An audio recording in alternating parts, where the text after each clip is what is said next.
As writers, we're often advised to show, don't tell. And that is great advice. But we also find that there's a problem. We come to a point where showing isn't enough. We do need to tell. And what do we do about that? How do we remedy it? How do we fix it? So in this video, we're going to look at what is the difference between show and tell, why as writers we get advised to show, don't tell, and what happens when we find that that in itself is not enough.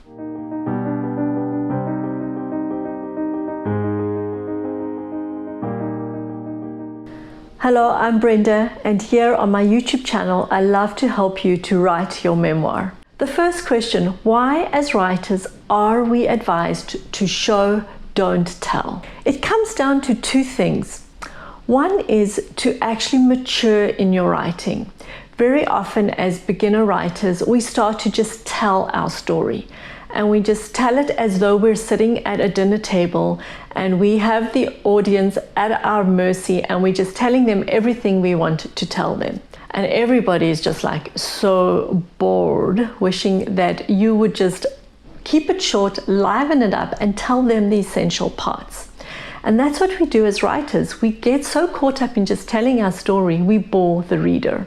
And we get advised to move from telling to showing in order to bring interest and vigor and variety to our writing and to the reader, to our audience. Primarily, we get told to show when it comes down to emotion, because very often we will state our emotion. We will state, I was furious, I was embarrassed, I was ashamed, I was delighted, I felt shy. So we state those emotions when really we could make it much more interesting by whipping out of our toolbox, showing, to describe, to give description to the action, to what happened. And that brings in variety, that makes it much more tangible for the reader. And we don't have to then say to them, I was embarrassed. We can write it in such a way that they actually see our embarrassment. So let me give you an example. I was a shy child, often blushing, often embarrassed, often intimidated.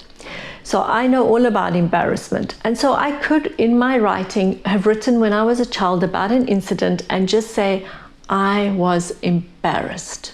Now I could, instead of that, describe that moment, take the reader into that moment. And so I could rather write that moment in this way. I could say, I don't know, I stammered. I dropped my gaze and stared at the blue mosaic on the floor. That depicts for you my moment of embarrassment. I don't have to state it. I don't have to name it. I can describe it. I can show it. It makes it way more interesting. And the reader knows what that depicts. They understand that. You've described it in a way that they understand in that moment you were embarrassed. Does that mean that we always do showing and we have no place for telling? No, it does not. It means variety. Remember, you as a writer, you have a toolbox, and in this toolbox you have different tools you can use. So in this section we have the grammar, we have nouns, we have verbs, we have adjectives, we have different ways in which we can use language. In this section we have the punctuation and the different forms of punctuation we can use. And in another section we have length of sentences, paragraphs, size of chapters. All of that, believe it or not, plays a part in how you tell your story and how you structure it. And in this other corner, we have telling. And in telling, we have three types of telling that are important to know. Name telling, show telling, and then a third one that actually takes your writing to a whole new level. And we're going to touch on that one soon. But for now, let's get sorted in our mind, name telling and show telling. So here's another example I'm going to take out of my own book. My book is called When God Says No. It's a grief memoir, and it recounts the story of the passing of my mother, which was a very difficult experience for me. In this part that I'm going to describe to you and show you the difference between name telling and show telling, I'm going to refer just to a simple scene, because it doesn't always have to be pivotal, life-changing scenes, just a simple ordinary scene of arriving at the hospital in Johannesburg. I could very simply describe the arrival in 3 sentences. We arrived at the hospital, we parked underground, and we took the elevator to the 11th floor. That is name telling. That's telling you what I did, naming things, naming the event. Now let's take you through rather the whole scene of show telling and how we can do show telling.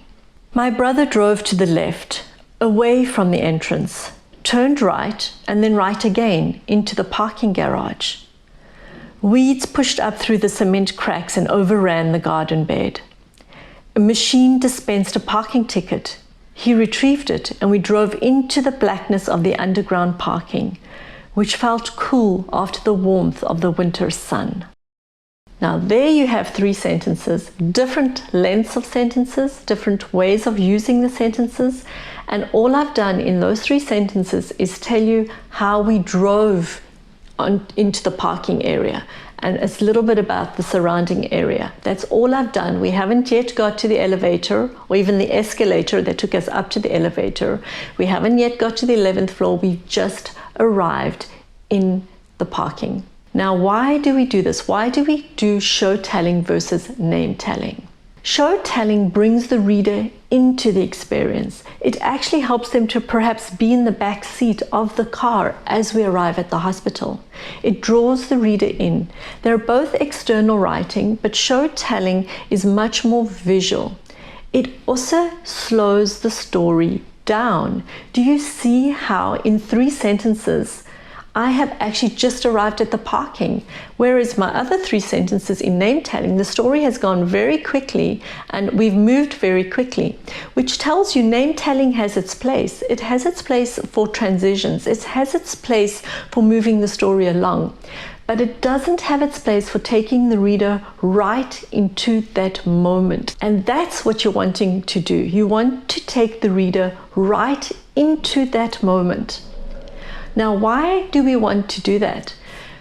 It's to show them the depth of a particular emotion, or you use it to build intrigue. You build towards a climax. Now remember, I've started the book arriving to see my sick mother. I've flown in from another country. I haven't seen her yet. I haven't seen her for a long time. I'm anticipating seeing her. I don't really know how ill she is. I have these emotions building up inside of me. And in slowing the story down, in building towards that moment when I see or hear my mother, where I approach her, I am now building that anticipation even for the reader. I'm taking the reader along on this experience of arriving to see my sickly mother. And that's how you use your show telling. You use it as a tool in your toolbox to heighten the tension, to illustrate a point, to bring the reader right into the moment, for variety, for interest. And use show telling to develop the senses when you want to take the reader into the sensory experience of your story. So let's look at that third element that I've been telling you about, that third telling, which is a crucial point of telling. It's the telling that Mary Karr, in her book, The Art of Memoir, says makes any book rereadable. And by rereadable, she says, translate as great.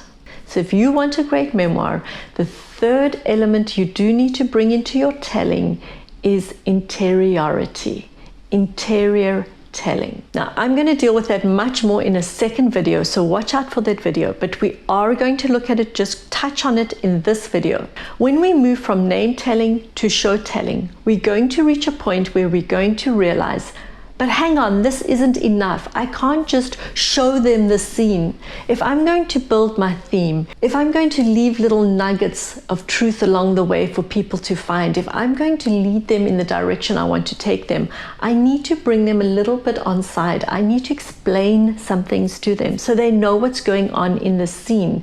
If I just leave it as a scene-driven writing, if I just describe the scene but don't actually add this interiority, explain what the scene actually means, because to the outsider it could look something quite different, they're going to lose the thrust of my story. So then we think we need to go back to name telling, but no, we don't. We go to interior telling.